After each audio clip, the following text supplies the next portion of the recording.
Sofa Squad, how is everybody doing? How is everybody doing? What is going on this evening? This Sunday evening, I should say. I hope everybody's doing well. You already know how we do things up in here. If you can hear me, drop a 1 in the comment section, pretty please, and well, thank you. Let me know that you can hear me, and then we will continue on. I hope that everyone's doing well. Thank you, Lisa, for becoming a new member. That was very sweet of you.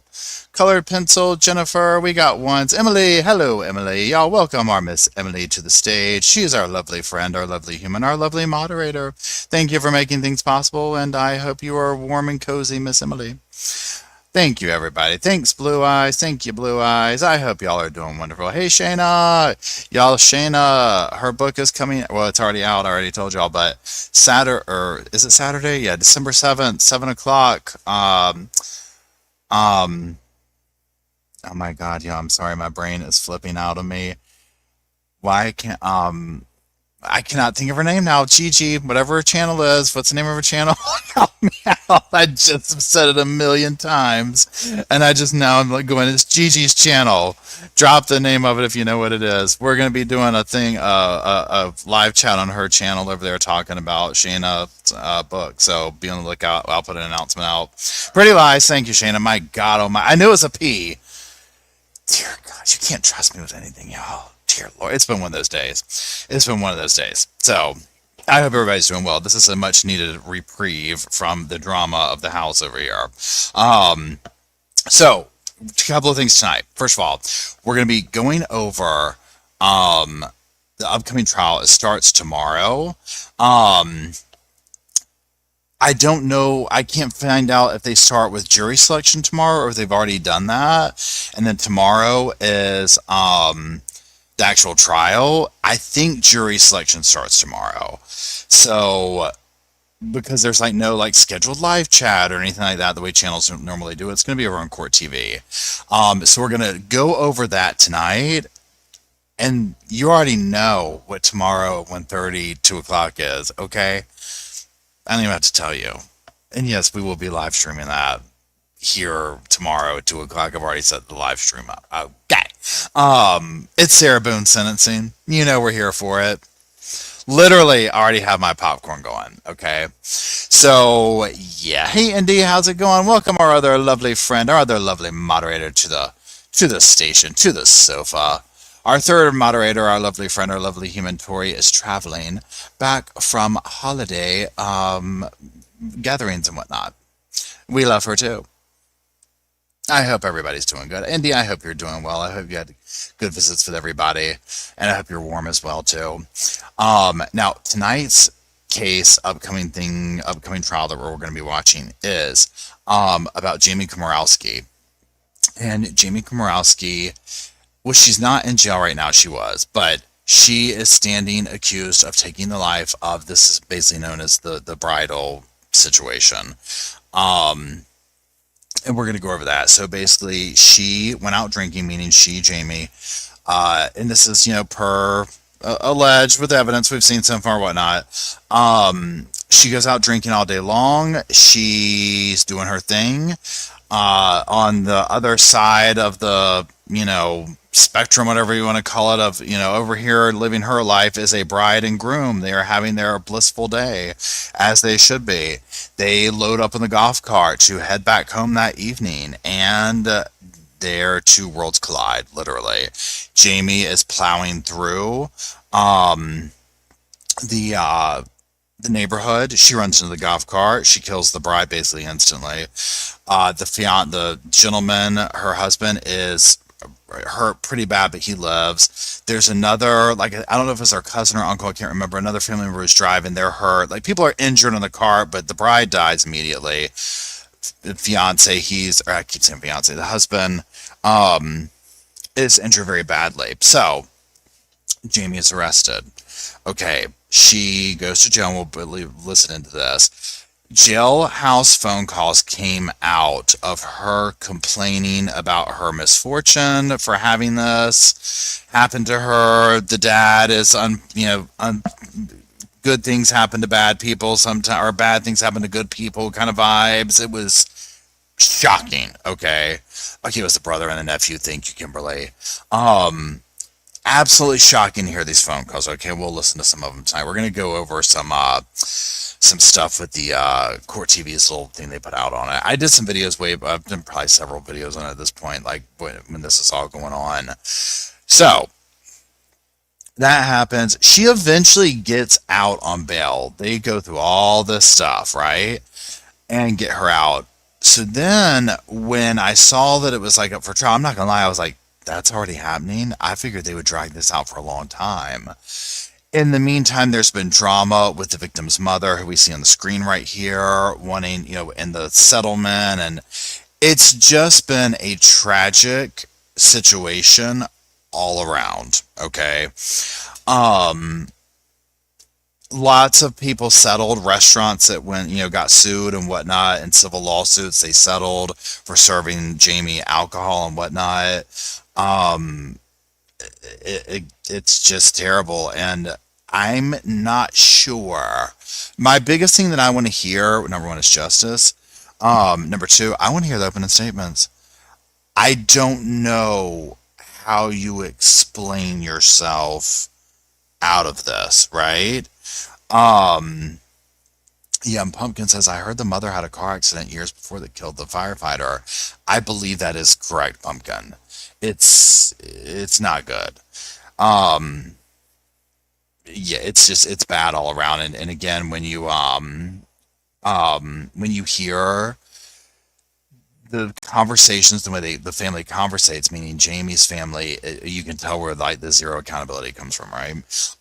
So that being said, I want to hear I want to hear what her defense could possibly be, because I'm just like, this is one thing that I think they could possibly come up with, is, pardon me, oh, you're not supposed to be driving the golf cart's lights were off. You're not supposed to be having an off-road vehicle on those roads or whatever, right? Okay. It's still kind of like the driver's responsibility. I was just at the beach and driving around the neighborhoods in broad daylight, and I was like, you know what? I'm sorry. I'm nervous driving through these kind of streets at 20 miles an hour broad daylight, let alone 60 plus miles an hour at nighttime. There's no way, okay? These streets aren't designed for that. And especially, like, she lived in this area. She knows the vibe. But granted, she was out drinking, partying, so obviously that goes out the window. These kind of neighborhoods, especially during the summertime and all that type of stuff, especially at nighttime, this is pedestrian, major, people going and crossing streets to the beach and this and the other. It is nowhere to be driving super fast at all, right? Please hold. Southern Mimi says, so excited for these trials and sentencing. I know, me too, and thank you for being a member, Southern Mimi. So yeah, so that's what we're going to do. And then, like I said, tomorrow, Sarah Boom, we'll be streaming that, watching it together. I'm going to go live at 1:30, but I think it starts at 2. Lord only knows, right? We'll see how all that goes. So what I want to do now is I'm going to switch over the screen to here. Now, this is the victim's mother, and she's talking and whatnot. We're going to we're not going to watch this whole thing by Court TV. We're going to kind of jump around to some different things just to kind of get us all on the same page and watch some stuff. That's it. So, where did my thing go over here? Boom, boom, boom, boom, boom. I'll see it one of these days. One of these ways. There it is. My goodness gracious.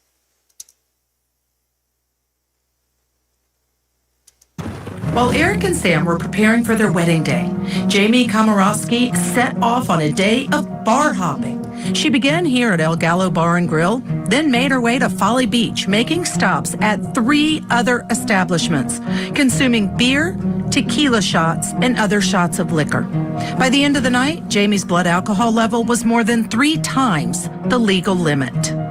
She made the conscious decision to get in her vehicle way over the legal limit and she killed my sister. As Samantha and Eric left their wedding reception on a golf cart, which was driven by his brother-in-law and nephew, Komoroski was reaching speeds of 65 miles per hour, exceeding the 25-mile-per-hour speed limit postings. Eric Hutchinson spoke about the tragedy with ABC News. I'm still trying to wrap my head around it.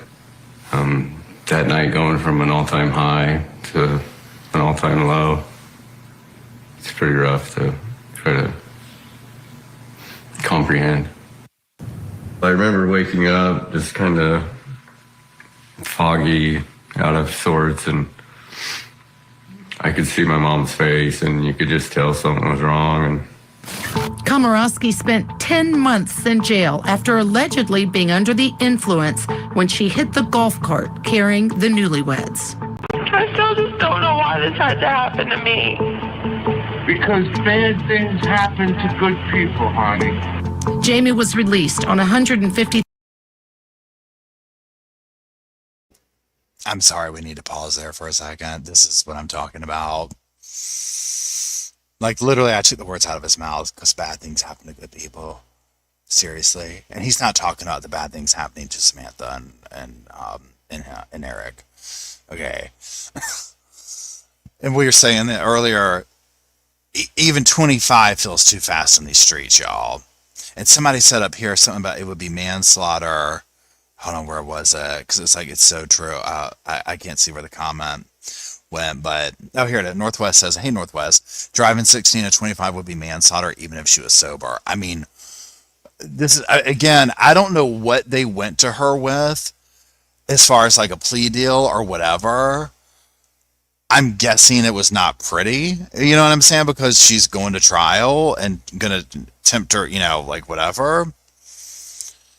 I don't, again, some of these things where they go to trial, I'm like, okay, what's the defense?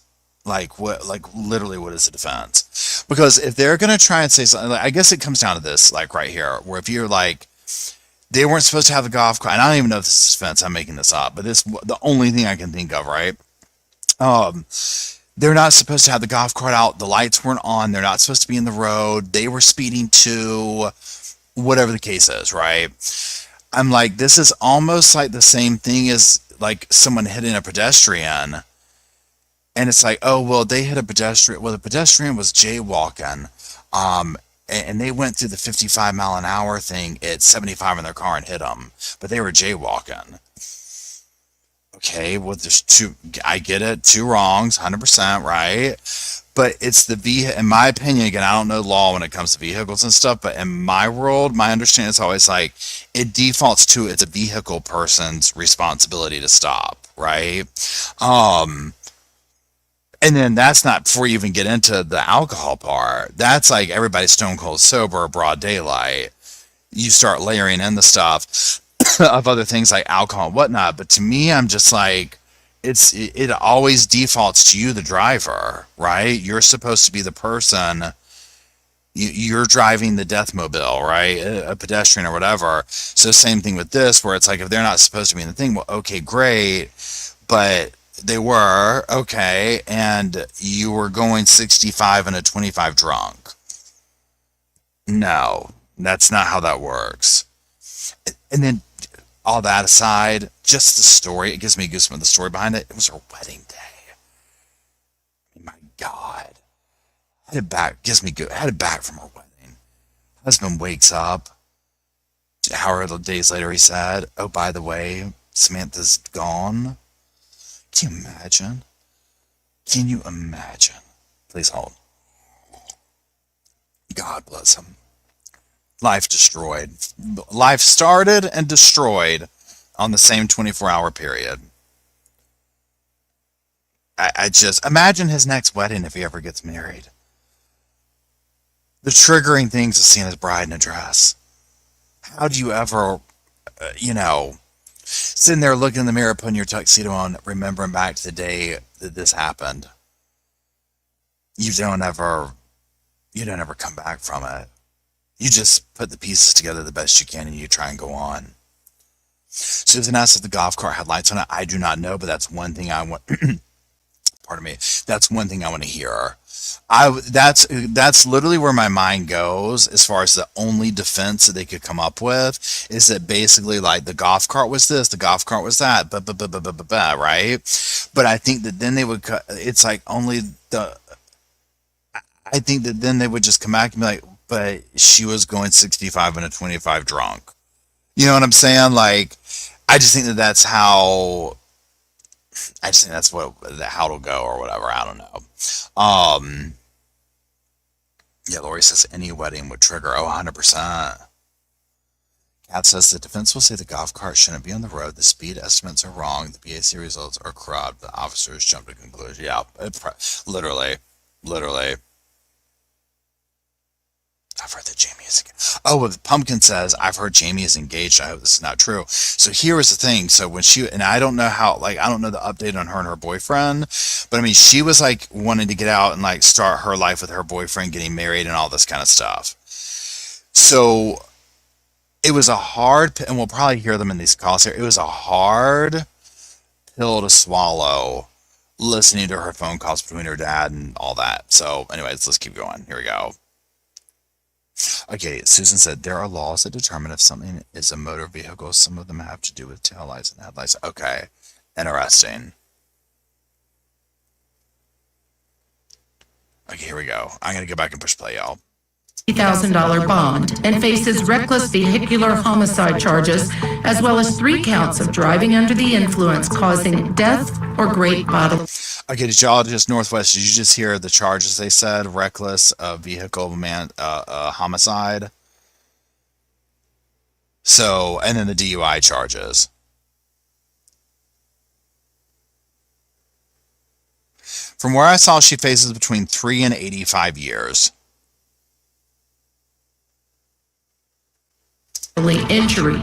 She is currently under house arrest in Charleston County. It's just created such havoc in everybody's life, and why should she get out and just go about her merry way? I want to welcome That was the mother of the victim. our guest for this hour. Here with me, criminal defense attorney and former prosecutor, Jennifer Wells. Jennifer, thank you so much for being with us today.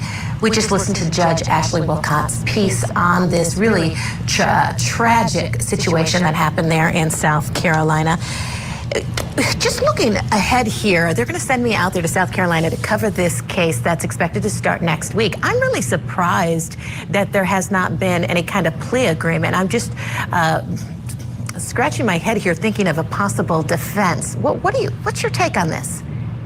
So, felony DUI with death in South Carolina can be a very challenging statute for defense attorneys. I have handled these cases on both sides of the fence, both as a defense attorney and as a prosecutor. And a lot of times in these cases, obviously, as you can tell from Judge Wilcott's piece, there are a lot of emotions involved. I do note that they have charged her also with reckless homicide, which is a lot of times a place where prosecutors and defense attorneys can meet, especially as in this case, where the family is settling a number of civil suits and have received monetary compensation. It's not unusual for families to back off a little bit once they receive monetary compensation, but it doesn't appear like that's happening in this case. Perhaps there are plea negotiations that we're not aware of, but it's pretty much felony DUI with death, which does carry a mandatory minimum sentence in South Carolina. But she will have it's been about a year, she will have done most of that either in jail or on home detention at this point. So maybe they come in Monday morning and notify the judge that they've reached some sort of agreement. But I agree at this point, it doesn't sound like this is a case that is headed towards a plea. It certainly sounds like they're well on their way to a jury in this matter. I was looking at some of the court documents in the... So hold on one second. So you heard her just say, like they can reach plea deals and whatnot, and like sometimes when compensation's been paid out. Yeah, so that's a whole other rabbit hole with this case, with the drama that went down between the mother and the husband, with the mother being like, no, that's not her last name, and it wasn't, whatever, and the money, and it was just a nasty little fight, probably is still going on. Yeah, I think they're just like, no, we'll take the money and some justice. Right? It's like, the money's not, hospital, you know how many hospital bills that guy probably has? I mean, she messed him up big time. Obviously stuff that took place with Samantha, but I mean, This case, prepping for the trial, and I may not be reading it right, but Jennifer, it's such a large range, anywhere from 3 to 85 years behind bars. Does that sound right? So for a single count of felony DUI with death in South Carolina, it carries a mandatory minimum of 1, carries up to 25 years. So on the reckless homicide, that would be an additional 10 that they could run consecutive to that felony DUI with death. Although if she's convicted, my guess would be the judge would give her, I mean, probably, close to the maximum, and then run that 10 concurrent with that. That's a significant amount of time for someone who is as young as she is, with what I understand to be a very minimal, if anything, prior record. But I anticipate the family, as they have been throughout this process, is going to continue to be vocal about her not getting any sort of reduction in sentence if this case does go to a jury verdict. She's 27 years old, facing this trial. We've heard some of the jailhouse phone calls that she's made with her dad, and her dad is saying that good things happen, bad things happen to good people. We'll probably hear those jailhouse calls in trial if there's not some sort of plea agreement by Monday or on Monday. What do you think of that when her dad is talking with her? Of course, he's just trying to, I guess, give his daughter some hope, but it's hard to hear when you think of the tragic situation in this case. Exactly. And when this case first happened and those jail calls were released, it's one of those, as a defense attorney, kind of what I call a throw up on your shoes kind of moment. I don't know when counsel was retained in this case. I know she has excellent counsel, but sometimes even with excellent counsel, you can tell your clients you stay off that phone. You do not talk to anybody about the facts and circumstances of this case. So just wanted to pause here and bring this up. So yeah, here's the thing. She brings up a couple of good points, or both of them do. First of all, yes, regardless of whatever's taken place, this is I'm talking about Jamie and the dad. That's his daughter. She's locked up. He's wanting to give her some sense of hope. She's crying on the phone to him. It is what it is. The last thing she needed to do, and the dad should have been like, girl, be quiet, whatever, was say the things that she did on the phone, right? Because obviously it's recorded and whatnot, okay? So, pardon me. That was the first, she just said about the defense and whatnot, absolutely the worst thing you can possibly do, okay? Especially the stuff they were talking about. The public's not going to take it in that way. You know what I'm saying? The public's not going to hear, this is a father trying to console it or whatever. There could have been a little bit more of a, honey, we're doing all we can, but just know this is a tragic event all the way around, right? Almost like trying to slide her a softball of girl, reel it in something, this is going to end up on TV. Okay. You know what I'm saying? So yeah, I think the family, and they might be hoping to get to court and reach a plea deal and we'll write a check, we'll do this, we'll do whatever. But it sounds like, no, they're not interested. Because here's the thing, you heard them. I don't know what you could say in the court or try and prove. Yeah, and witness says, father enabling the entitled behavior. It's a hard lesson to learn. Yeah, this is going to be tough love that's coming from the system. You know what I'm saying? So, okay, let's keep going. You need to be mindful that these calls are being recorded, and sometimes clients listen and sometimes they don't. And these are very painful phone calls from this family's perspective to listen to. And certainly her dad is trying to encourage her. And in a lot of times, I had a conversation with the client's family this morning. In these cases, but for the grace of God, go a lot of people. But not under these facts.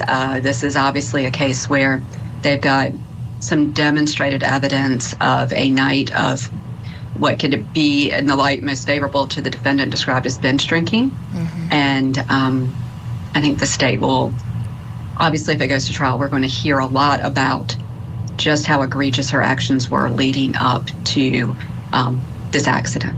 So much drinking and speeding, 65 miles per hour in a 25 mile per hour zone. Just everyone who's familiar with that area out there knows, there's golf carts, there's crossing the roads, and you have to be careful. That's why the speed limit is set so low at 25 miles per hour. So, yeah, definitely some egregious actions here. Jennifer, thank you so much for your excellent analysis in this case. Court TV has obtained jail phone calls that took place days before and after Jamie Komoroski's bond hearing. In several of those phone calls, Komoroski does speak with her father. We were just talking about that. This is about the bond hearing, and she does sound optimistic. So let's start with her phone call from May 9th, 2023. I just can't wait to get out of here. Oh, listen, Is Mom going to come live with me in South Carolina, or am I going to go to New Jersey? I'm going to do everything, not me, but our team will call them. It's going to do everything to get you bonded to New Jersey. But then what about Evan? Jamie, now's not the time to be worried about it. But I thought maybe Mom could live with me.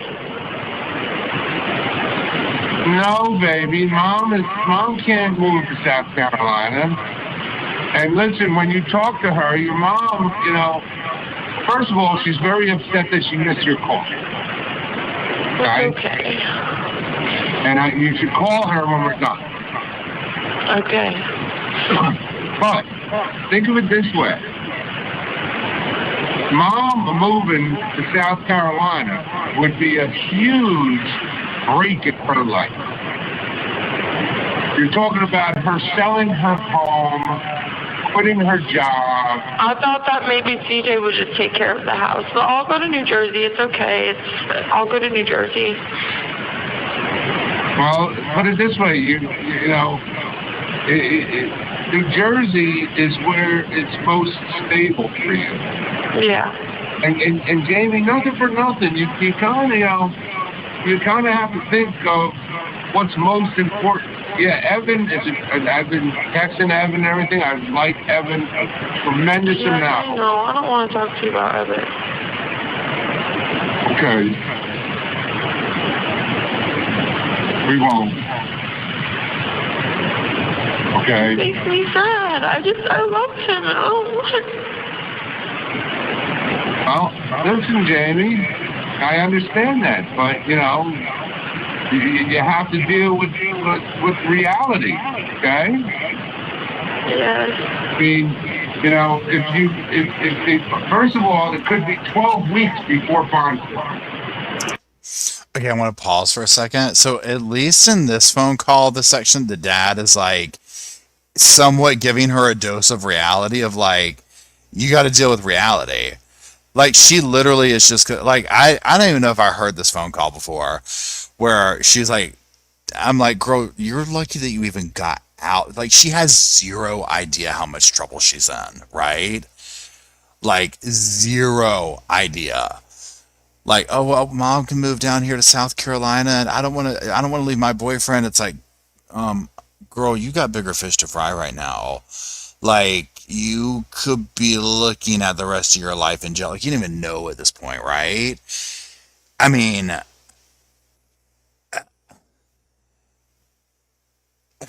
witness says he might just be trying to keep her on the phone. She seems like a phone slammer down her. I know, right? She does. She does 100%, right? So, okay, let's keep going. Let's keep going. How do I do this?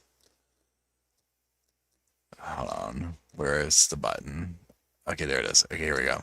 Yeah, I know that. So you have to realize that that's 3 months. Yeah, or it could be 4. Or it could be 2. They are trying to get it expedited. And that's why we got these hot-to-trot attorneys on, okay? They are going to try to get you a bond court hearing as soon as possible. They're going to file paperwork. They're going to contact their people that they have relationships with within the county and try to get your bond hearing expedited. How did you know about the deputy sheriff lady? Well, what happened is she called me and asked me to call her. At that time was when Chris and Deb gave me a statement to give to anybody that asks about you, a kind of boilerplate. Everybody, I told everybody, your sister, your mother, your brother, your grandma, grandpa, everybody, that if anybody asks about you, that you are only to say, call Jamie's attorney. And I gave the name of the law firm, Kingston Coventry, and Deb and Chris Ramafucci, whatever the Italian name is, I don't even know how to pronounce it. And, and gave the phone numbers. And I sent that to her. Then she texted, this is all in text, she texted me back that, it wasn't a legal issue. She just wanted to talk to me about family stuff. Okay? Then what happened was after that, I told Chris what the conversation was. Now, Chris has a relationship with Sheriff Graziani. They know each other. Okay? So I said it to Chris, and I said I would like to call her because I don't want to. Yo, help me out here. Like, why does it matter who knows the sheriff? And well, I guess I can see that why. I mean, this is very gross sounding, right? It's like this conniving of like, well, we know so and so, but sadly, this is how the law works, right? And oftentimes of who do you know, how much money do you have, blah blah blah blah blah blah, blah, right? But I mean, it's like just this conniving of like, well, this person knows this person, and we can slip our way out of this and that.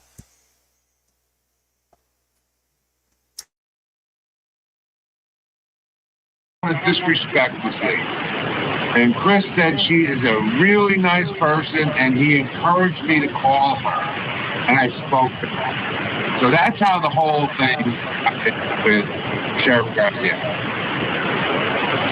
Okay, that's good. And she's really nice, right?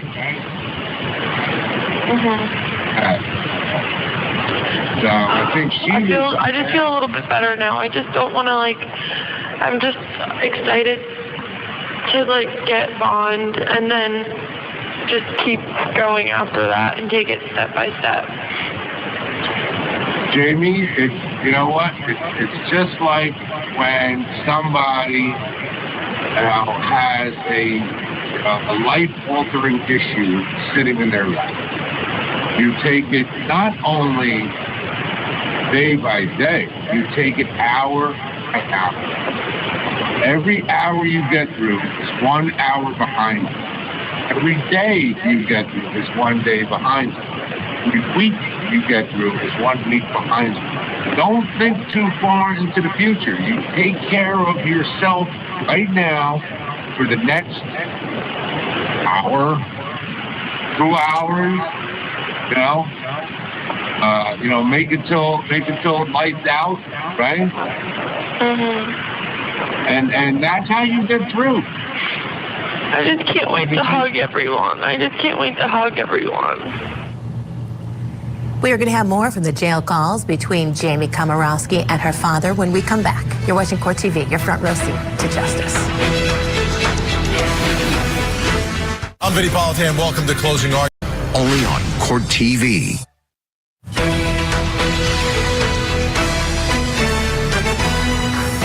In South Carolina, the woman accused of driving drunk and slamming into a golf cart, killing a bride on her wedding night, will face a jury starting on Monday.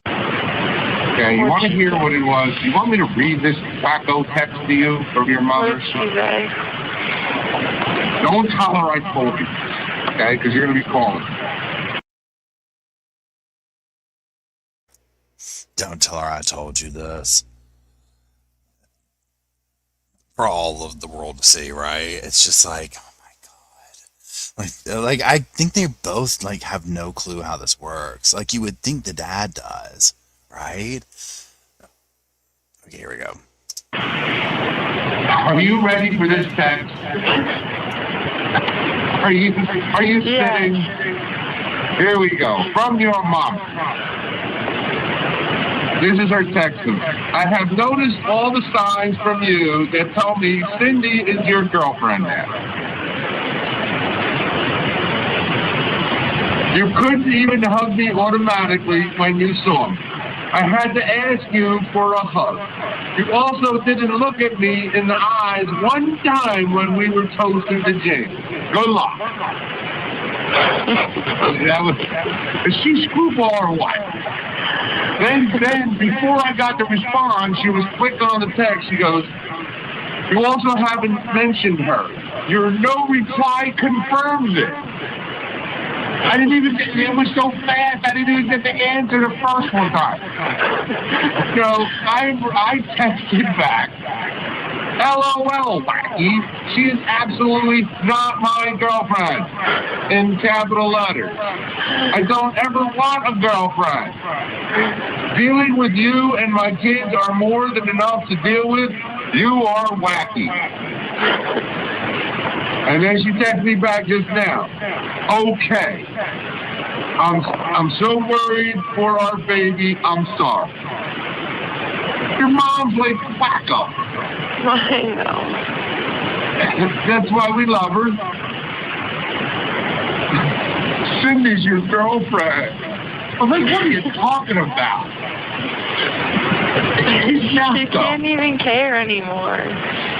Well, of course she's always going to care, but... Cindy is a very good friend of mine, okay? Yeah. She was up here to do doctors and lawyer stuff, and we went to lunch to... Who wants to put money to the dad's totally banging Cindy? As soon as he went into this part, Cindy's a really good friend of mine. I was like, he's sleeping with her. He's sleeping with her. The mother has every right to probably be saying this, right? I'm like, oh my gosh. I haven't heard this phone call. Right? Oh my god. You know, he says he's a dad trying to cheer up. Yeah, and I definitely agree. Like, he's definitely just trying to get, like, a laugh out of his dog, whatever. Like, that seems to be his goal here. It's just, again, it's just like, don't tell your mom. She'll hear this. I'm like, of course she's going to hear this, dude. Oh, my God. Yeah, this is just a, wow. Okay, here we go. Saturdays in a row, and you know, it was a good time, and we talked. This was.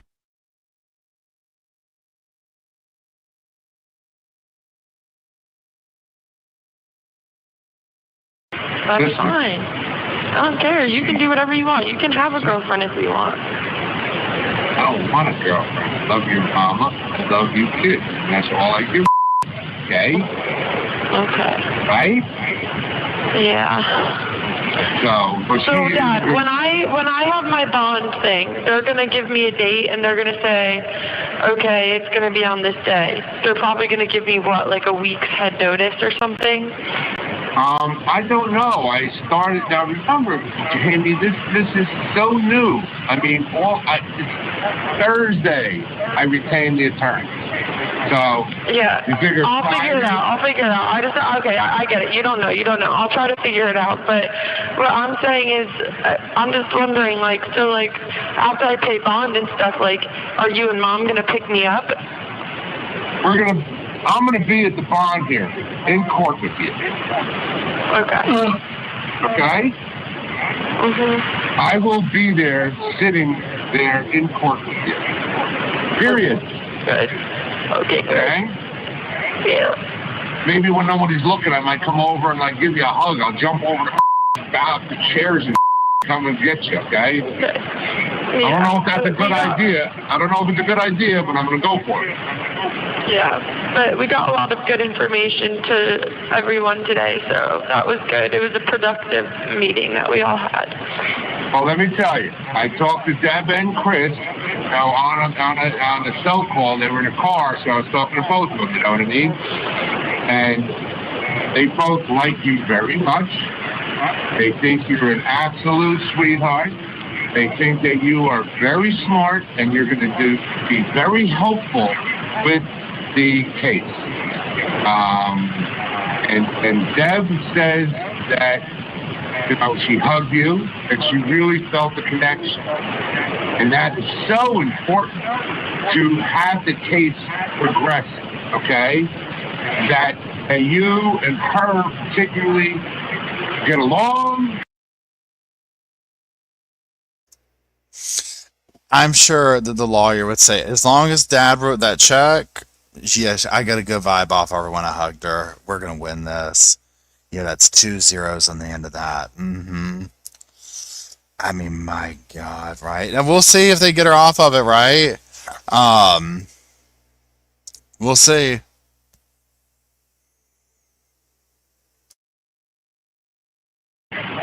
Don't, she's a Jersey girl. Don't give her the Jersey eye roll and smirk, please. Okay? Because guess what? She'll probably give you the Jersey eye roll and smirk back. I told her she smelled good. You told her that she smelled good? She loved it. I'm telling you. They were very happy to meet you, and they like you a lot. And that not just because you're the client, because they truly do like you.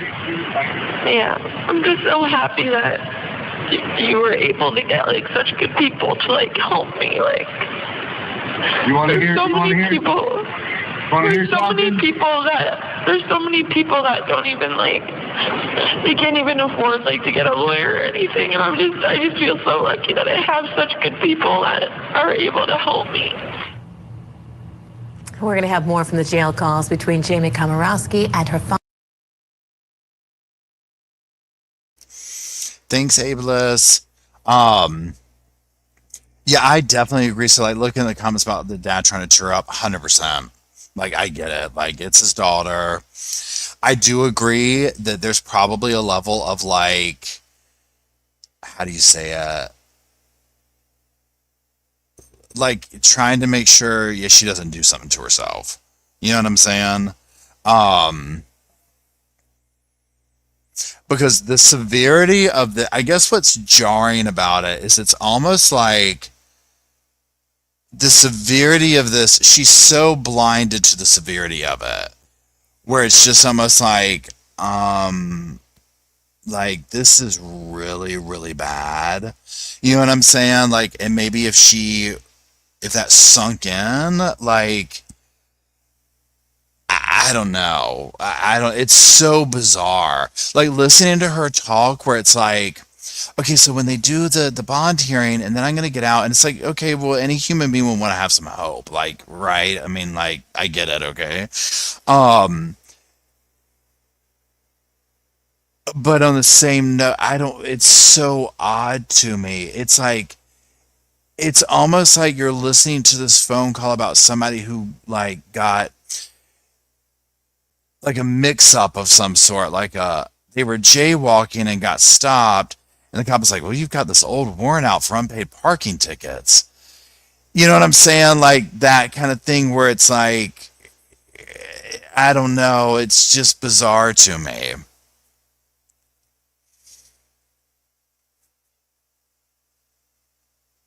Yeah, witness says, I think the dad's thinking it hasn't hit her yet. Yeah, almost like that. Like, it's almost that kind of vibe of like, like the severity of this hasn't sunk in. Where it's just like, dude. Yeah, Veronica says she knows the policy just doesn't give 2 Fs, and probably so. Because, I mean, too, like, so you can also totally see here, there's probably been a lifetime of like this right here.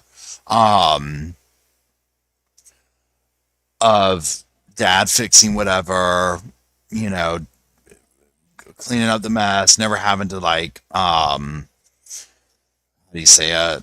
Be accountable to whatever. Hey Eric, how's it going? Yes, all enabling. Yeah, I agree. Yeah, Tina says she's planning her B-Day party when she gets home. I mean, yeah, exactly. It's like, that's the part. Well, let's keep listening. Here we go. Hold on. I'll shut up. Please hold. Father when we come back. You're watching Court TV.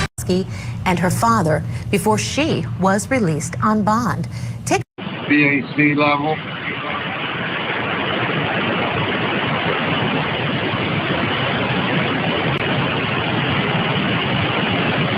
Blood alcohol level.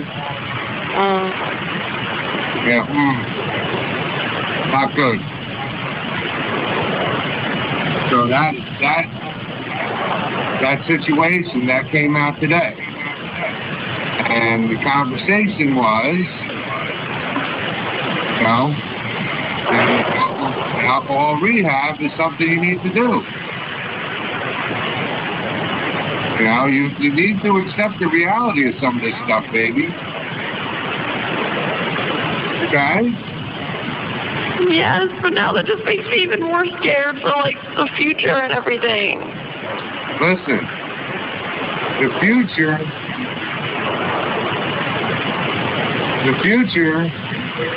you can't do anything about. All we could do is work with what we have, okay? Your future's going to be fine.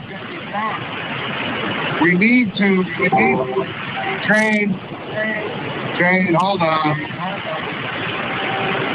We need to do what we can now to help your future, okay?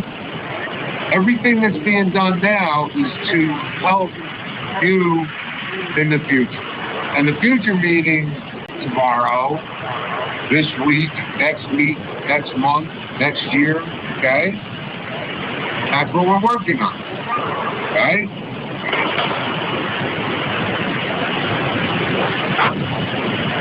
Right?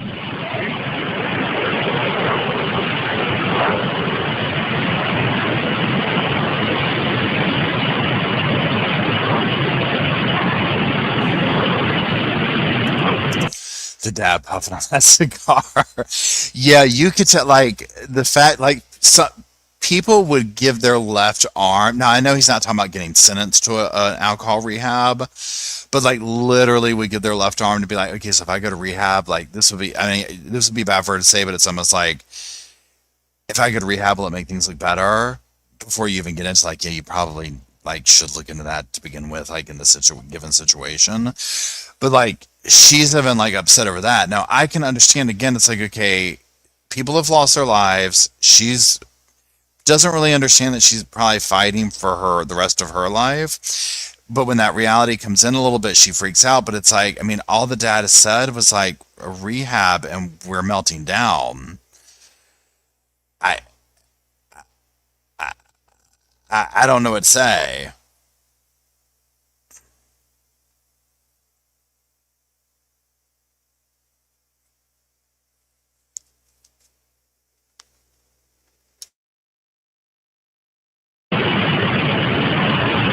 Listen, you got a good talk.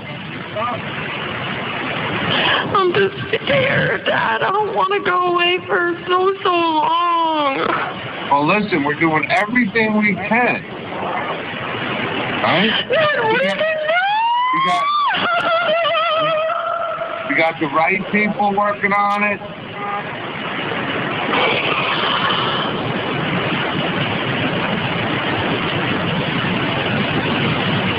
Where'd you go?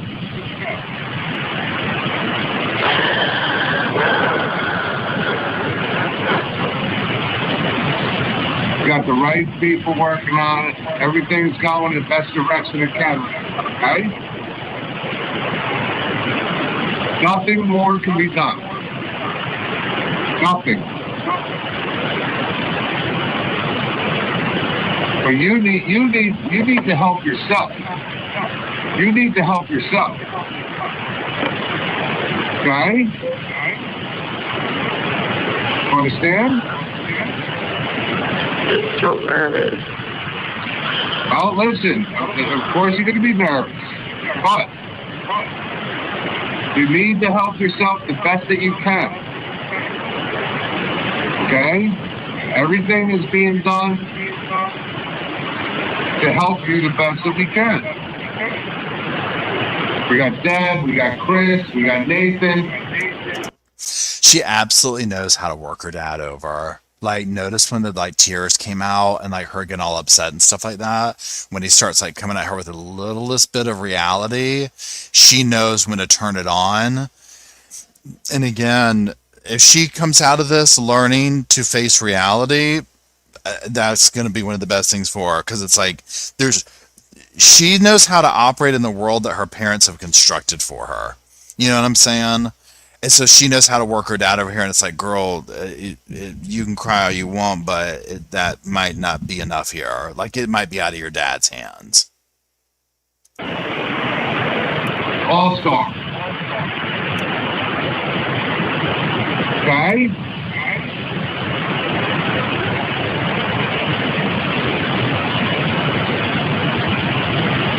You need to help yourself, though. And you need to realize what's important right now and what's not. I know what's important. Well, you kind of aggravated me a little bit yesterday. How? Worrying about the stupid cat. It's not stupid. Stop saying that. Jamie, there's much more important things to worry about than that. I understand that now. Okay, please. Well, listen, I'm glad, but I could not. I'm bringing it up at a time when we're talking about, helping yourself with what's important. And yesterday I got a little annoyed when you were, about the cat. Don't worry about that. Is he talking about a cat? Is he saying CAT? You just think about yourself. And everybody that's trying to do the best they can for you. Right? Here you go.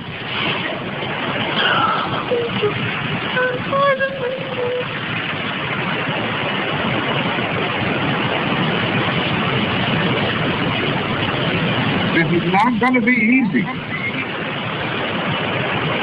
I just don't want to be sent away for 15 years or something. Listen, we're working on avoiding all of that. We should not be talking about things like that. Okay, I'm just nervous. So am I, Jamie. Listen, my heart is breaking, okay? Absolutely destroyed. Don't let your heart break because of me. Here with me to discuss is criminal defense attorney and former prosecutor Jennifer Wells. Jennifer, thank you so much for sticking around with us and listening to these jailhouse phone calls. Okay, so recognizing that this is a terrible, terrible situation, I'm going to put that aside for a second. When we listen to these phone calls, you have this young girl talking to her father. Jamie Komoroski is not the first person to get behind the wheel, drive drunk, and kill someone, and she's not, unfortunately, going to be the last. That's why Mothers Against Drunk Driving started many, many, many decades ago. It's a very sad situation, and it happens a lot. She made this decision, and now she has to suffer the consequences. I wish there'd be some sort of training or something we could do for people. Don't get behind the wheel. I actually like BAID devices in cars. I mean, not everybody's going to want a BAID device to have to breathe into the car and get the car to move to make sure they didn't have any alcohol, but I don't know. It's just a tragic situation all around, and this young woman is going to have to pay the consequences. Sam's family has to live with this pain for the rest of their life. Terrible, terrible decision made that day. Yes, and it's a lose, as you've already said, it is a lose-lose for everyone. And this is something that, you talk to your clients, you talk to your children, you talk to your children's friends and say, this is why Lyft is cheaper. There are so many other options we have today than to get behind the wheel after you've had one drink. And for whatever reason, this young woman made a different decision. And it is tragic. It is tragic for the family, for the 11:10 Central. Investigators say that. Depends on who you talk to. Yeah, okay. Nice face, nice smirk.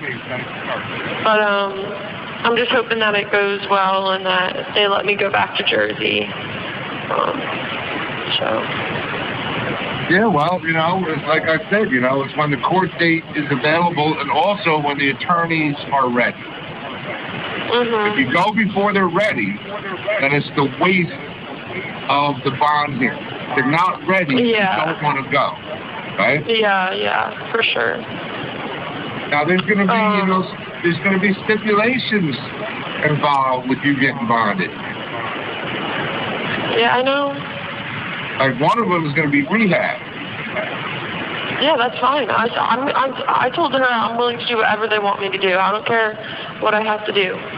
Okay, listen, Jamie, that is the perfect attitude, okay? I brought this up because there are going to be things that are not, what you want to do, but it's going to be what you have to. Yeah, I'll do whatever I have to do. I just want to be. I love that attitude. Listen, I'm setting it up, information and stuff with them, with the attorneys and letters and stuff like that. So we're getting there, okay? Mm-hmm. But I would think it's not going to be before 4 more weeks. Well, we'll just see. I mean, it depends on when she puts it in, and then. Right, and when the court date's available, and tomorrow, first thing in the morning, I am going to question them about the letters of support because they never told me who to address it to. What had come up, they don't know who the judge is. So they had mentioned to address them to Your Honor. But I want to know definitively how to do it so I don't mess it up. If they said address it to mommy, address it to mommy. No, these are support letters that are written from the people that you gave me and other people that we know of already. Yeah. So to the judge. To the judge. Yeah. Okay. So the letters are, Your Honor, sir. I've known Jamie, blah, blah, blah, blah, blah. Yeah. Who do you have on the list that's going to write? Besides the people you have? Or who's contacted you back? We haven't talked to anybody yet because when I contact them, I want to be able to give them the information. It's less of what they put in it, what they shouldn't put in it. Okay, well, let's make sure we get on that. Well, I'm on it. I know. Okay. But I think that might be, she said something about how she's not really going to mention it, maybe during the case, but give the letters after or something so that people aren't calling them or something. I don't know. Right. So that's what I want to clear up. So right now we're almost there on requesting these letters from the people, okay? But I want to make sure it's done properly and right. The first thing you do, what are you laughing about? I tooted. Uh-oh, clear the room. If there's nobody in there, that's a good thing. If there's somebody in there, they're going to be heading for the door. But I want them done properly and correctly because a wrong letter is worse than no letter. Yeah, for sure. Okay? Okay. What do you think, Daddy? You ain't got this I know. All right, baby cake. Now, how's your coloring coming along? Good. I'll show you. Hold on. Nice. That's an easy one. Okay. Looks like a European kind of city. That's what I said. And then this one I wasn't sure. I think it was supposed to be San Francisco, so I did San Francisco. That is San Francisco. You see that tower on the right? Yeah. You see the bridge in the background? I know the bridge. I did the bridge red. I don't know what the tower on the right, I think, is a bank building. Oh, okay. Okay, it's a famous building. But I don't see the homeless drug addicts pooping in the street, though. Mike Rowe lives in San Francisco, which I'm surprised about. Who? Mike Rowe from Dirty Jobs. Oh, yeah. He'll probably be moving out. That one there, that looks more like maybe Italy or Greece a Greek island with the houses on the cliffs. Right? And then maybe this is Italy. the one I'm doing now. Listen, if you color them all in one day, you're going to run for the color. Well, or maybe you should finish one. I see a lot of white spaces. I see a lot of white spaces on your coloring paper. Yeah. I was also thinking, like, how do I know if I order the next, like, another one, if it's not just going to be the same thing next week, you know? Well, you have to find out. I will. I got a new Psalm today. In fact, I had a busy day today, so I went online and I got the Psalm, all of them. And good. You click on the number and it brings up that Psalm. Which one are you doing now? This is Psalm 23. Hold on, let me write it down. Write down Psalm 23. 23. What is it? It says, "The Lord is my shepherd, I lack nothing. He makes me lie down in green pastures. He leads me beside quiet waters. He refreshes my soul. He guides me along the right path for his hand's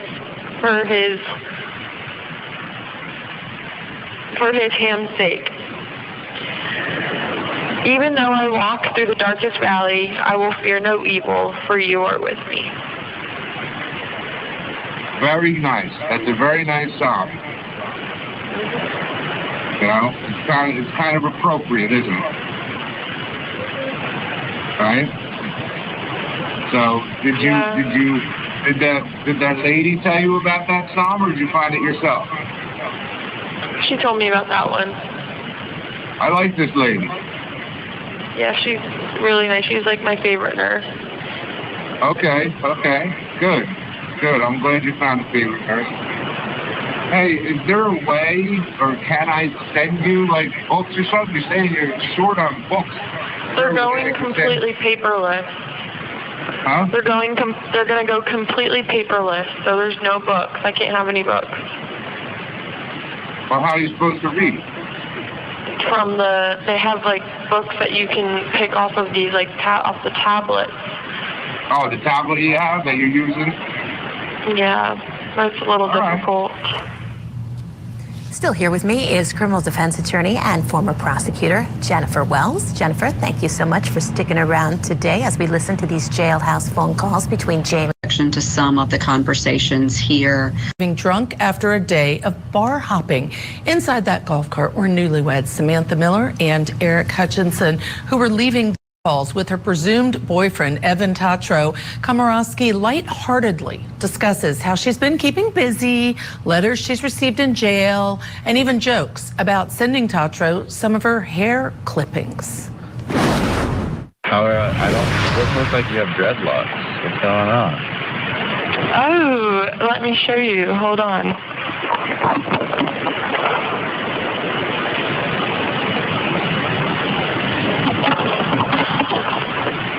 So they didn't have a comb today. So the best thing that he said that he'd had is, like, I guess these things that they use to, like... Oh, it's for like a razor, yeah. Yeah. So I use this to brush my hair, and all this to that. Oh my my God. Like, why are you keeping that? Because I don't have anywhere to put it right now. Oh, okay. I'm keeping it so I can send it to you in the mail so you can sniff it. I don't think I'm going to want to sniff that. Oh my gosh. What's that thing behind you, Jamie? What is that, like, machine thing? What machine? Oh, that? Yeah. Oh, that's where you can order your commissary. Oh. So And your you're snack not, like, pack. so you're not, like, in your room right now, right? No, this is like the rec room. Well, can I get, like, do you have enough for another snack pack? Can I, like, order you one? No, I can get one, but my dad puts money on my account, and it's nice. I have tablets now, so I can, like, buy movies and stuff, but... Yeah, you told me you were going to watch a movie, and tell me which one, so we could both watch it and talk about it. I know, I gotta look, but I gotta pick one tonight. I've already read 2 books since I've been here. Whoa, that's good.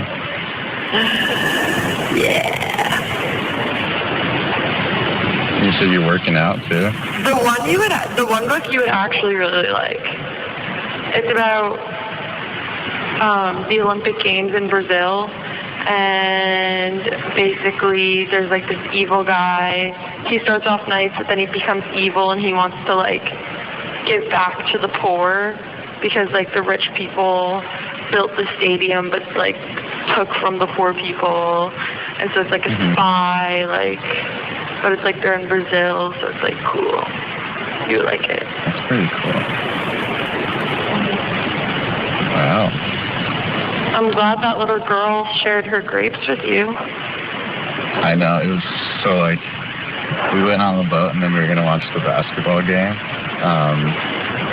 And, like, Jeff, like, got me a chair and his daughter's, like, at the floor. Her name's Everly or something. So they call her Evie, like what Ricky calls me. That's so cute. I love that. She was really cute. She's 4. And so Jeff, like, got me a chair, and I was like, can I sit here? And she was like, no. And I was like, okay, like, that's fine. I was like, can I sit on the floor? She's like, yeah, sit on the floor. I was like, okay. So I sat on the floor.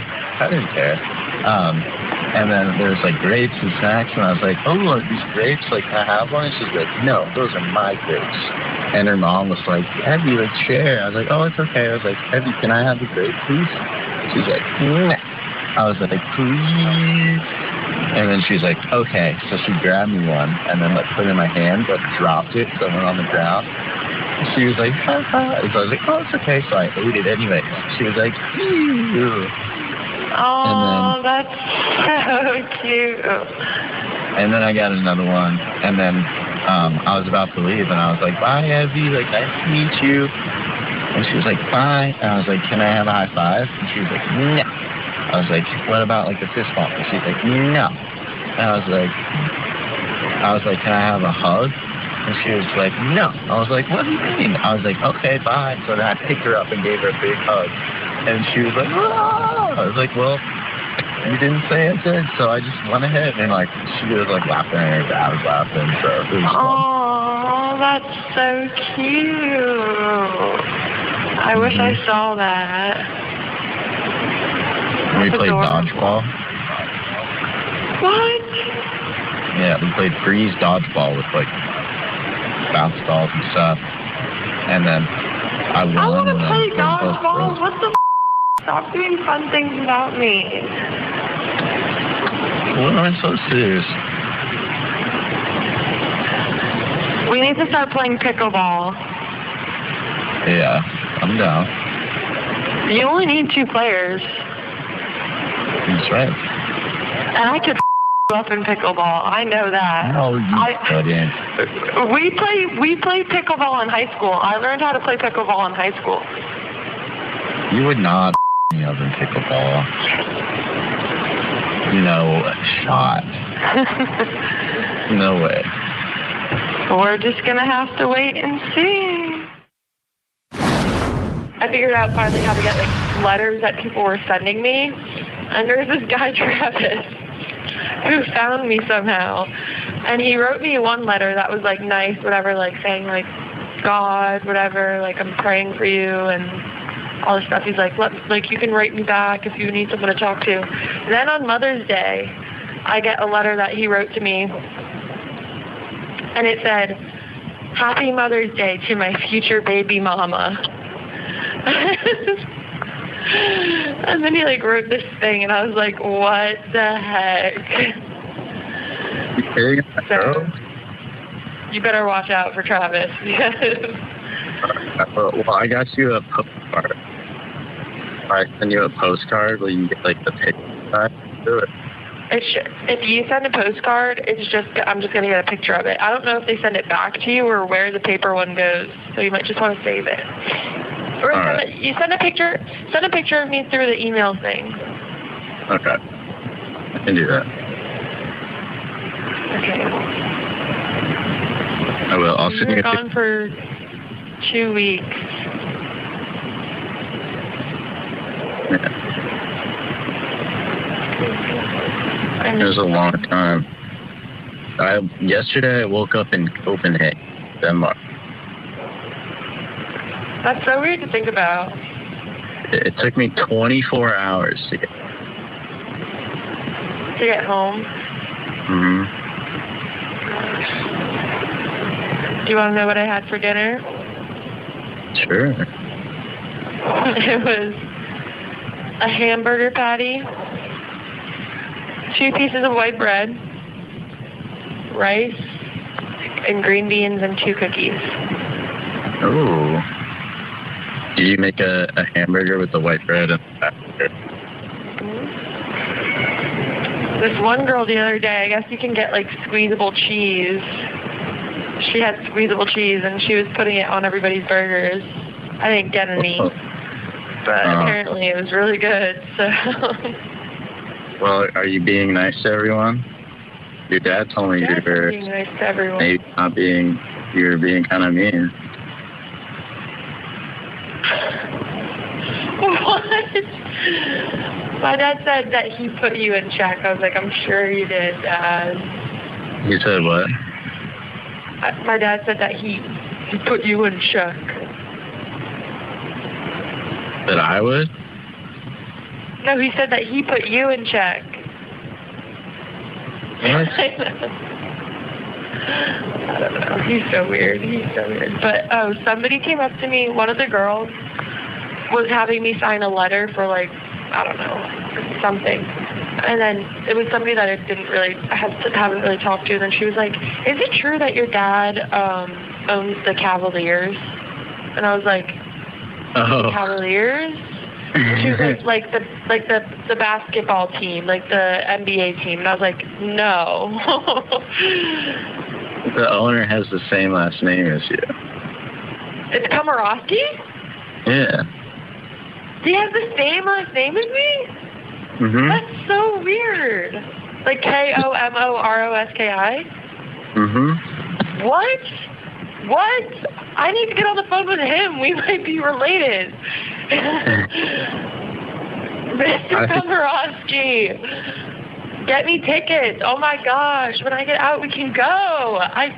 All I have to do is be like, yeah, I'm related to him, and show them my ID and be like, we have the same last name. Who else would have the same last name? Maybe they'll be like, yeah, go in.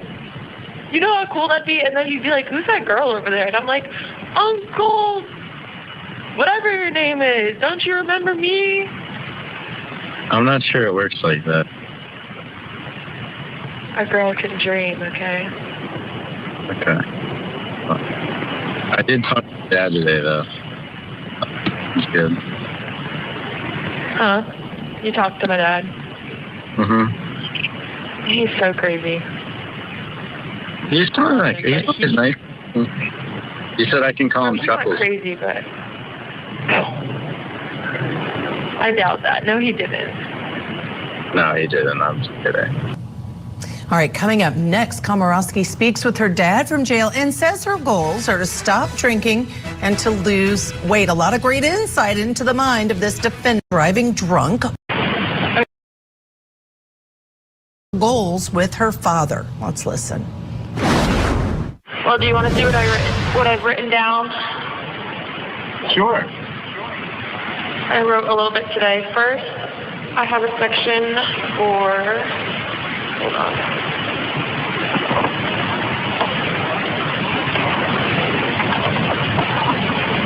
Okay, these are quotes. These are quotes that I like. Ready? Go ahead. First quote. Heaven helps those who help themselves. And the second quote, the spirit of self-help is the root to all genuine growth. Right. That's correct. And this one, go ahead. This one's the last one. It says, give me the wild, soaring, indefinite, and unpredictable. Do that again. Do that again. You mumbled it. Do it again. Says, give me the wild, soaring, indefinite, and unpredictable. That's what's real. That's the only way to really get to know someone. I don't like that one, though. But what basically the first two particularly is you have to love and forgive yourself before anybody else can love you and forgive you. Well, that's not even it. It's just saying that, like, to really, it says the spirit of self-help is the root to genuine growth. Like, you have to want it in order to actually grow. That's what I said. You have to love yourself and want to improve yourself for yourself, not for anybody else. Exactly. Yeah. For yourself, because nothing. You have to help yourself. Right. And you have to want it. You have to want it. You have to help yourself, and you have to want to help yourself before anybody else will be able to help you.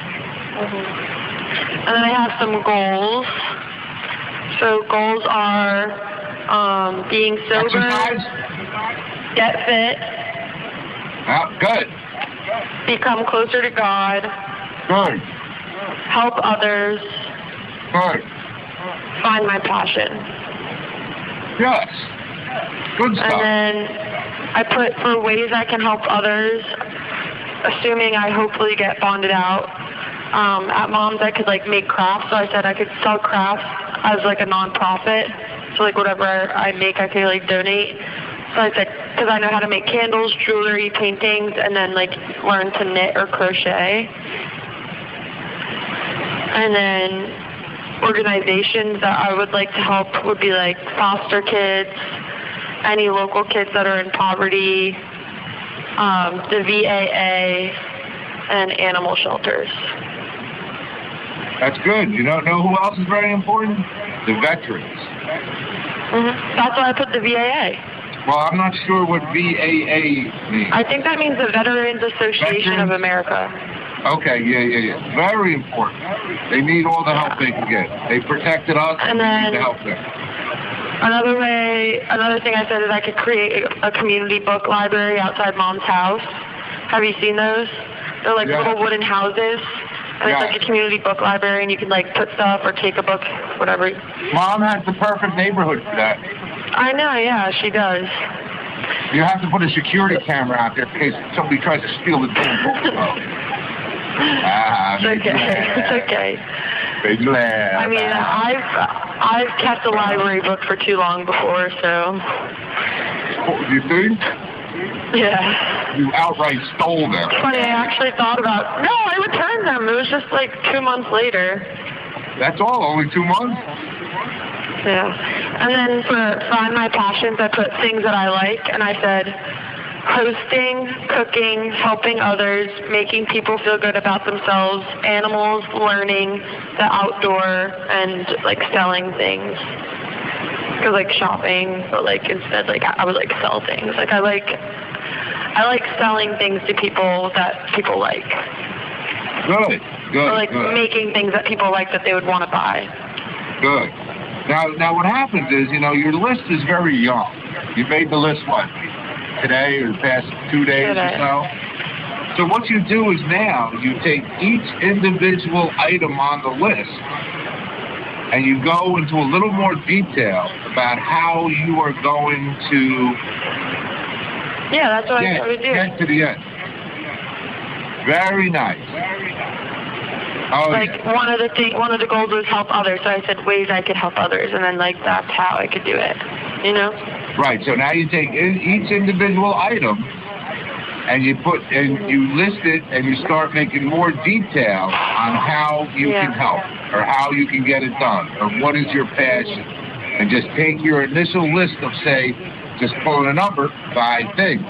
Take thing number 1, and you list it, and then then you start saying, well, I can do this to get to that item. I can do this, I can do this, I can do that. And that's how I'm going to get to my first goal. Right? And so your list of 1 page of these items you're talking about, which I think are very, very nice, will turn into 10 pages. Okay? And you concentrate on them, and you start thinking about how to get these things done, right? Yeah. And I think it's a great thing that you're doing. It's very, very... Then if they do end up, and hopefully they do let me go back home, that'll be a way I can stay busy, you know, like doing stuff like that, like making things and selling them online for like nonprofit, or like, you know, building the little library for Mom's house, and, you know, stuff like that, going to church and like doing whatever. Oh yeah. Well, you have good goals, and you're thinking correctly. You're thinking about how to improve yourself and how... Now, this is like so painful. It's almost like this, like where somewhere behind the scenes they slipped something and was like, you need to clean up these phone calls and talk about something or whatever. And this was her comeback with this. I mean, this whole thing where she's like, I saw these things. It's almost like, you know, that like store you go into where you like don't rent the books, but you like borrow them. It's like a miniature one of those, not like a mailbox, but like a miniature book borrow place that you can like put at the end of the driveway. I really feel like if I like made a bunch of those, that could really like improve society. You know what I'm saying? So I'm going to definitely busy myself with that. And then like, if I like made some stuff and sold it, like shopping but selling, and then like gave that money to something. Yeah. Like that too. That too. This is 100% the real life. I invented Post-its and donated the money. 100% invented Post-its but donated the money. This is like painful. Like painful. Okay. If y'all remember also in Romeo Michelle's high school reunion where she's going out to try and get a job, and she goes to the store and they won't hire her, like Versace or whatever, she's like, you know, you really shouldn't like have people fill out the application if you're not going to like hire them. Okay, and that's all I got to say. This is 100% this. 100%. 100%. Okay, let's keep going. This is getting really bad. How to help yourself and how to love yourself. Okay? Because that is number 1. No, unless you love yourself, you can't let other people love you. Right? And the things that you're talking about, you're heading in that direction. So once you start doing these things and figuring out how to get there, you'll start feeling better. Yeah. All right, let's bring in our experts this hour. Prosecutor, former U.S. Attorney Jennifer Wells, and civil rights and trial attorney Joe Richardson. Always great to have you on, Joe. Great to see you. And Jennifer, I hadn't been on with you recently, so I'm so glad you're both here. First, give me your opinions. favorable impression or not of the defendant, Jamie, while she's on these different various jail calls? Let me start with you, Jennifer. So I say no. And that is because she is a young person, but she definitely comes across as a young person on here. And obviously we're not seeing any places where there's anything of remorse from her other than, I don't want to go to jail for 15 years. I want to come home, all of these things. And Dad saying you need to be realistic. And he's definitely trying to coach her there. But she just seems very young, very immature, and very not in contact with what actually happened here. Yeah, the reality of it. And I wrote down the same thing. She sounds so young. She sounds younger to me than even the 25 years old she was at the time of the incident. Joe, your thoughts? Yeah, I mean, I would have to agree with that. You know, she, it's like she doesn't understand the gravity of what's actually happened here. And, Dad is, maybe trying to give her a little dose of reality, but also keeping her optimistic. Maybe she's looking at the fact that she could get 3 years or whatever else, but it's going to be interesting to see. I would imagine she might end up testifying. It's going to be interesting to see how she really positions herself and how her attorneys position her. If they put her on the stand, there's absolutely no way. She'll get life. They'll somehow find a way to give her the electric chair. There's no way. There's no way. Can you imagine? It's interesting to hear the experts here. They're all seeing the same thing that we're talking about. Like, everybody sees this. Like, this is what shines through, right? So to put her on the stand, no way. She'd be smoked. At trial to see if she's less sympathetic so that she doesn't get quite as much time. But I think it starts with a certain level of realism. And right now, at least at the moment, we don't seem to be seeing it. And if she's convicted of the top charge, she faces 3 to 85 years. What a span that a potential sentence could encompass. So a lot on the line for her here, again, if she's convicted. Stay with us both, please. We're going to hear more of Jamie Komoroski's jail calls after this very short break. Stay tuned. The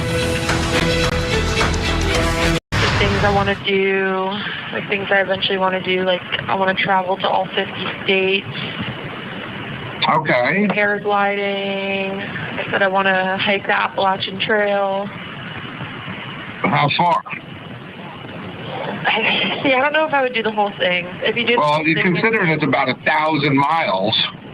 It's supposed to take, I think, you're supposed to start, it's supposed to take, like, I think 6 months or something. You're supposed to start in, like...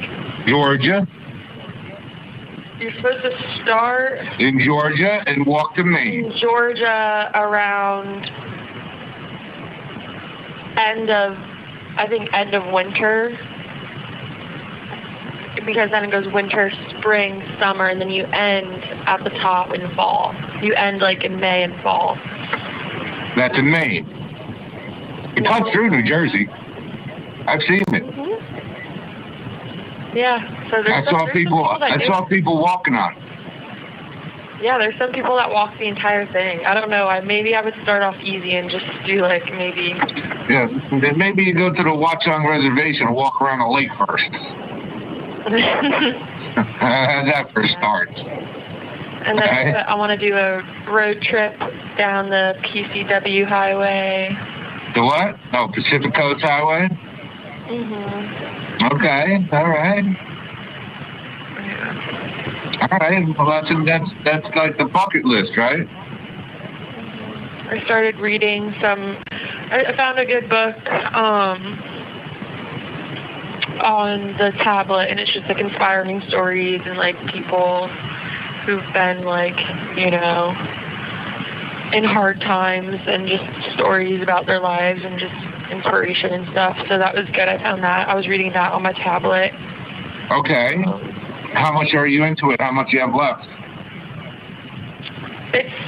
I don't think it's very long. It's a bunch of short stories from people who, a lot of the people, it's like AA, how they got into AA and how it's like helped them change their lives. Or just about how people have changed their lives, Right. Like, well, that's what the program does. Have anxiety, people who used to have anxiety and have gotten over their anxiety and stuff. So. Well, that's what AA does. It changes how you think about life and what's important and what's not. So me and Josie were talking earlier, and sometimes we'll start talking about food, and because she's Indian, so she's Indian, so we decided we're gonna write some recipes for each other. I told her, I was like, I can give you a recipe for chicken franchise. Right. And she's gonna give me some recipes for like stews and stuff. So that'll be curry. I've never had curry. Curry. I've never had curry. Curry's so good. I've only had Thai curry though. I've never had any curry. I've only had Thai curry. Sorry if I'm like a little bit late on our meetings. It's not me. It's they have to send me up, and they don't care. I'll wait until the time is up. Okay. Well, dinner today was good. Oh, and me and Josie also started a log of all of the food. So each day we're going to log what we get so that we can try to see if there's a pattern. And then we also rate it. So today, breakfast. How old is Josie? 43 or something. Okay, all right. She's awesome. I'm so happy she's my roommate. I'm so lucky she's my roommate. But, so for breakfast today we had oatmeal, plain potatoes. They were so plain. There was no flavor at all. Like this. All right. So bad. And then. What were they like? Were they like box potatoes or like chopped up potatoes, like real potatoes? They were like they were like in slices like this. Like it was supposed to be hash browns kind of, but they were in like slices. Right. So plain potatoes, super plain oatmeal. They don't give you any sugar or anything. And then a little sausage patty that's like this big. How big? Like a silver dollar? It's that big. And then 2 pieces of white bread. So that was 2 out of 10. We don't like that one, so we put 2 out of 10. Sometimes they'll give you like cake or something for breakfast. But so that was a 2 out of 10. But then lunch, they used the same potatoes from breakfast, I think. Yeah. They added like meat and like and it was, a lot of the food here isn't that flavorful. It was so flavorful. Okay. So it was the potatoes, and then we had obviously some meat in it or something. And coleslaw and 2 cookies. So lunch was a 9 out of 10. Okay. And then dinner today was like 5 little meatballs, rice, cooked veggies. Did you trade your veggies? Did you trade your veggies with that other girl? No. I kept my veggies. Huh? I gave some of my bread away, though. I kept my veggies, but I gave some of my bread away. Oh, to somebody? But, I would give dinner like that's like a solid 6.5 out of 10. 6.5? Not a 6, not a 7, 6.5. Yeah. All right. Yeah. All right. It must have been them meatballs put it up that extra half a point. Still with us, Prosecutor Jennifer Wells and Attorney Joe Richardson. Let me start with you, Joe, if I could. I mean, here's the thing.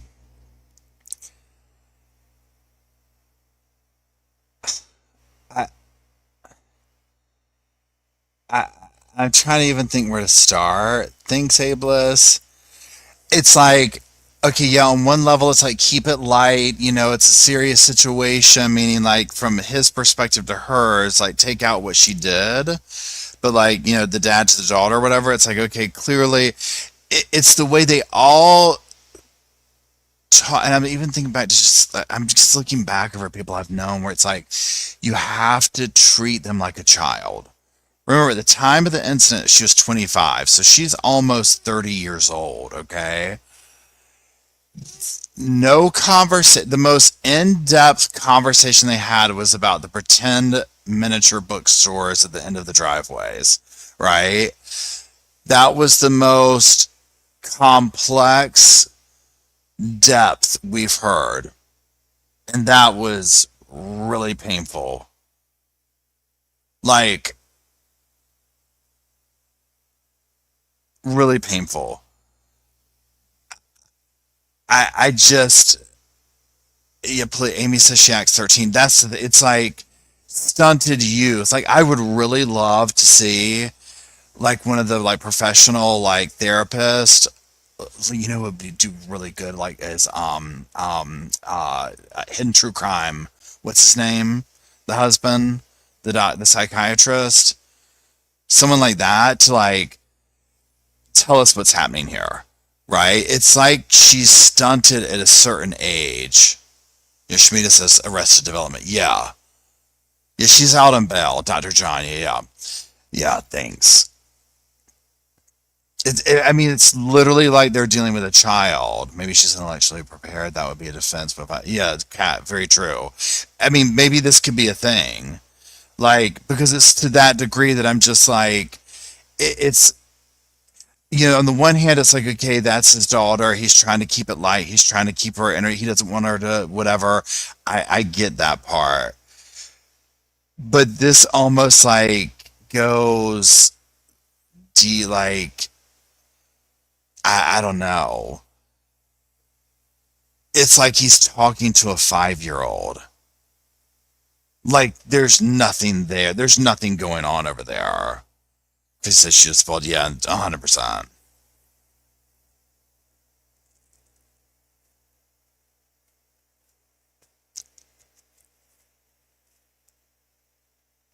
Right, Parsley says at 27 I was immature, but not that immature. I mean, that's the thing. Like, this to me, like, is like beyond like a normal, like an immature person. Like, there's just. I'll be very curious to see her vibe in court. Very curious. And maybe this is her version of, like, I don't know if the word's like coming around or being like, oh, wait a minute, what I did was like wrong. You know what I'm saying? Because like, I almost don't even know like if she comprehend. Like, there's literally a question of like, how much does she comprehend any of this?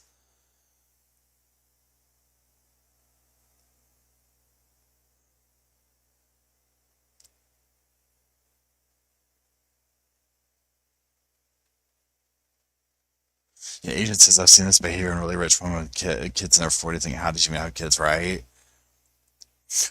Pepper says, "One fry short of a Happy Meal."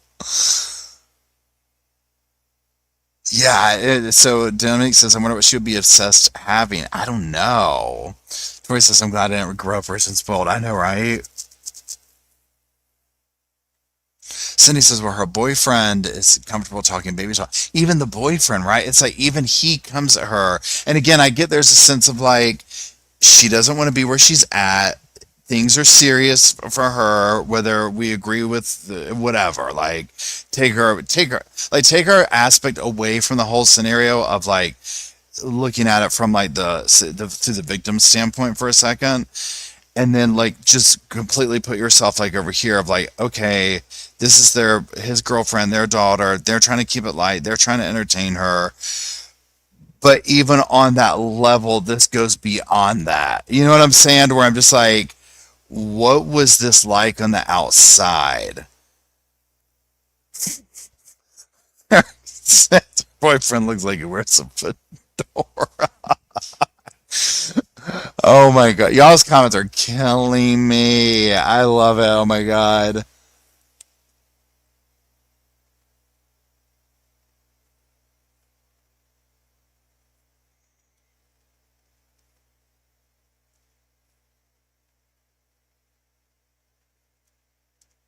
Yeah, see, and Amy says reality is going to snap Mac in the face because the court doesn't care. That's the sad thing about this. Well, obviously, Samantha lost her life is the truly sad thing. But like, from a psychological standpoint, this is what happens when, like, whatever happened with her growing up, whatever happened or didn't happen, she's going to get a very massive dose of reality.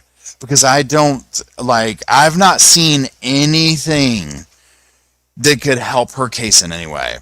Like, it just keeps getting worse. Like, these calls, If anyone that has anything to do with her sentencing or guilt or not guilt sees this, she smoked, right? Since this is over with kids with difficulties, is not a, yeah. So, I mean, it's not looking good for her at all. Okay. Um. So yeah, I mean, and again, seeing these photos. So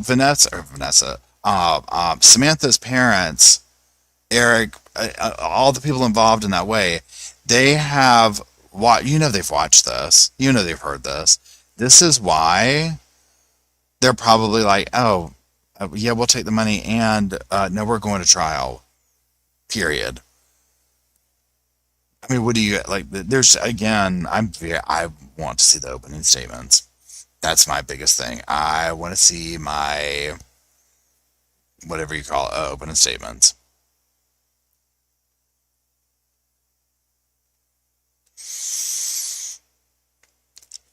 Erin said, I bet she was offered a good deal and did the suitcase Sarah. They offered her something. They had to have. Because when she was talking about 15 years, and I'm like, in my world, I'm sitting here, I'm like, you would be lucky to get that, right? Unless dad has paid the judge off. That's all I can think of. Like, unless they have paid the judge off. The fact that she got out on some form of bond is insane to me. Mind you, she does clearly have a support group system and whatnot.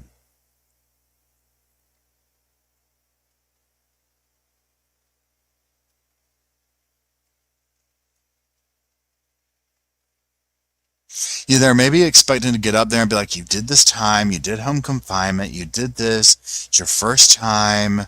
Look, mistakes happen. I mean, I can hear the conversation now. Like, did you write a letter to the judge? Did you tell him about your free bookstore?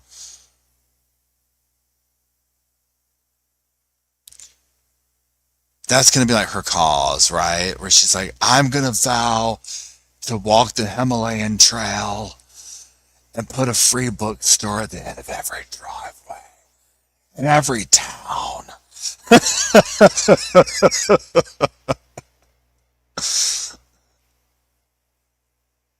Her non-profit. Tori says, what about her non-profit crowds? It's so painful to listen to. That was like pure, like, cringe level. Okay? That was pure cringe. That whole thing.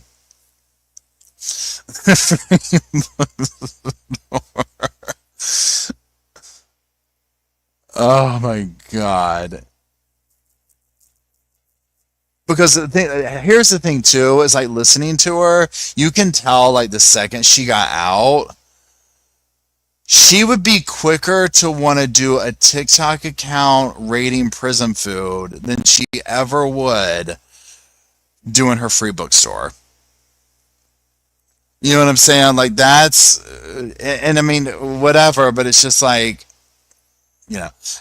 Samaria says, please let her take the stand. Yeah, 100%.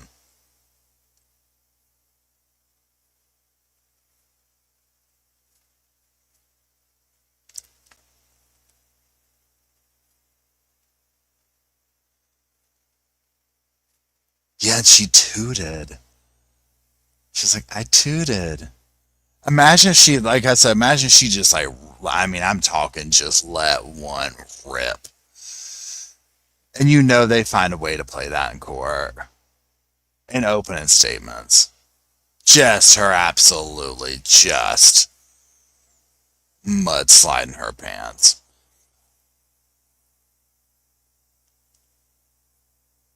Yeah, and the boyfriend's like so disinterested in the beginning. He's like, yeah. And then the thing about like the little girl, like at first when she was like, well, she was like, the girl, she's like, whatever she said about the girl. And I was like, oh, he had an interaction with another female. This is about to get good. And then like the more he talked about it, it got creepier where he's like, and I still picked her up and I'm like, whose kid was this? Right. And I'm like, she's jealous, even though it's a little kid, she's jealous.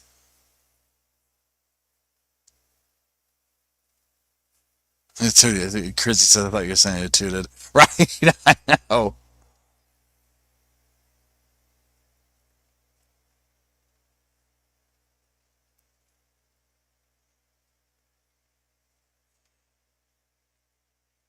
Yeah, so. Excuse me. Okay. I'm surprised the boyfriend's still around if he is. Honestly.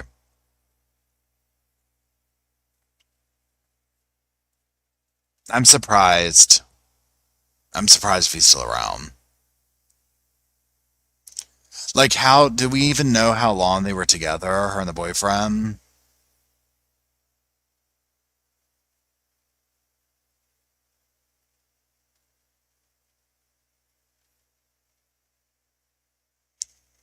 I just figure that, yeah, I figure,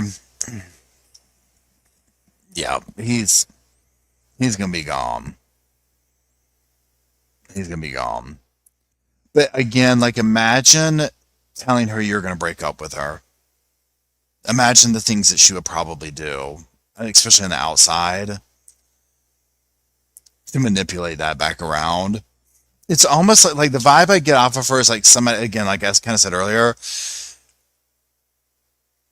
it's almost like she only knows how to live in the world that the parents or parent created for her. And she knows that world. Like a kid, right? But like never grew out of that and just stayed in that. So it's like that's the world I operate in. That's all I know. These rules right here.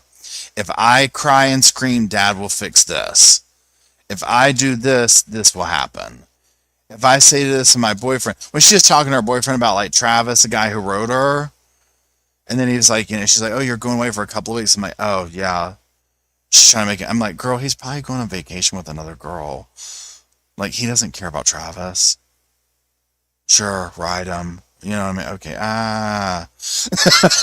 right? It's just like, because I don't see someone that seems to be as superficial as her getting anyone with depth to them. Does that make sense? Like, I just don't see, like, what kind of a deep conversation would they have? The deepest we got out of her was like that whole thing where she was like, yeah, like, sell stuff, but like, it's like shopping, but like selling. I mean, that was as deep as we got in all this. Oh, thank you, Debbie. Debbie gifted 5 memberships. Thank y'all.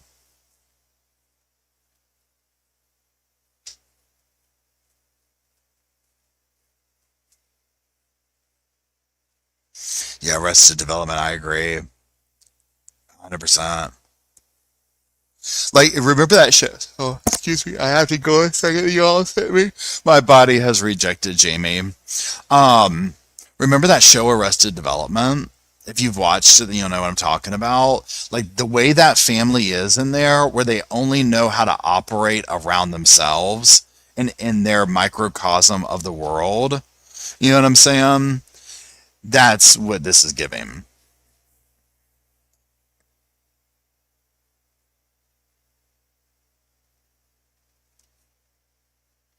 It really made it so the best show. That show was so funny. He got a new girlfriend when he started college. I mean, seriously, it's like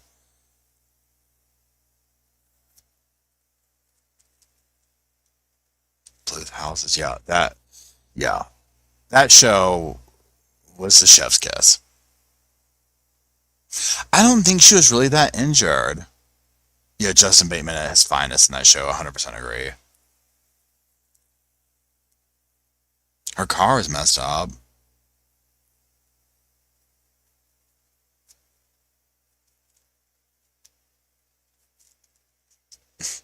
Mama says, who the F Jamie Marion then?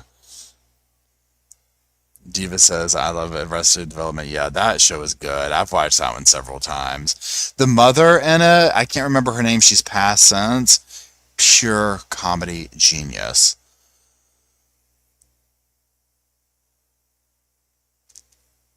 remember remember when she made her housekeeper empty her purse before she left the house, or show her the purse? And she's like, "Is this your apple?" One of my favorite things that I quote all the time was, "I don't understand that question. I don't have to answer it."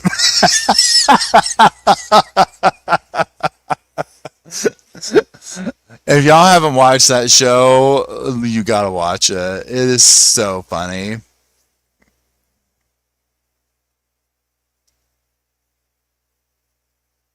I don't understand that question, and I don't have to answer it.